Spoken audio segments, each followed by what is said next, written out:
আমাদেরকে নিয়ে আর খেলবেন না। আমরা কিন্তু খেলতে জানি, আন্দোলন করতে 8,000 লাগবে না, 8জন যথেষ্ট। আমরা 8জন জীবন দিয়ে আমাদের দাবি আদায় করে ঘরে ফিরবো ইনশাআল্লাহ। চেষ্টা করবেন না, প্রশাসনকে বলে দিচ্ছি, আপনারা আমরা ভাই, আপনারা ভাই, আমরা একই মন্ত্রণালয়ের আন্ডারে ছিলাম। আপনি স্বাস্থ্য মন্ত্রণালয়ের আন্ডারে, আমরা স্বাস্থ্য মন্ত্রণালয়ের আন্ডারে।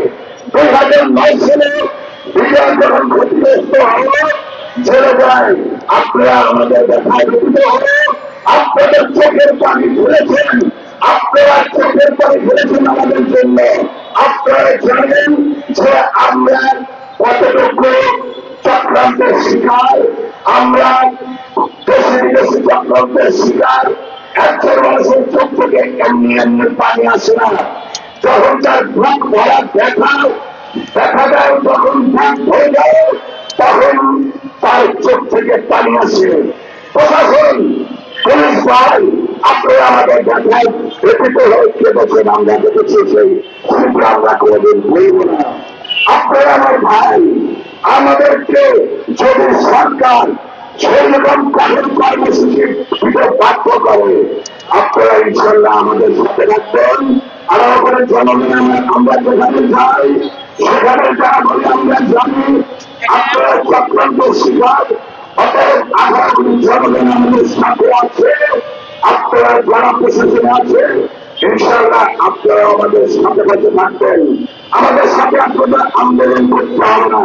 কিন্তু কোন ক্ষতিগ্রস্ত মুসলিম মিডিয়ার বাইরের গায়ে হাত দিতে চেষ্টা করবেন না, তাহলে আমরা সহ্য করবে না। আপনার গায়ে ইউনিফর্ম আছে, আমাদের ইউনিফর্ম ছিল, আমরা চক্রান্ত করে আমাদেরকে চাকরিচ্যুত করা হয়েছে।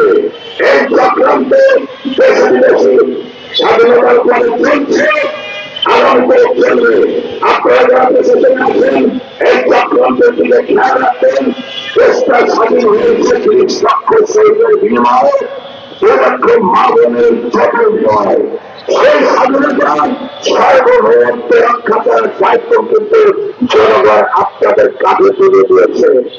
আপনারা জনগণের ট্যাক্সের টাকায় আপনাদের স্যালারি হয়, বেতন হয়।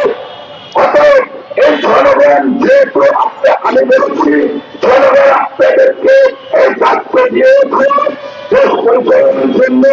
এই জন্য বলছি, এই জনগণের ট্যাক্সের টাকা আপনাদের বেতন হয়।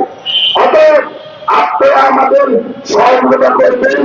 আমাদের দাবি ন্যায্য যদি না হয় আমাদের কোনো কথা নাই। আমাদের আপনারা প্রশাসন আছেন, সরকার আছেন, আমাদের সঙ্গে কথা বলেন। আমাদের 3টি দাবি,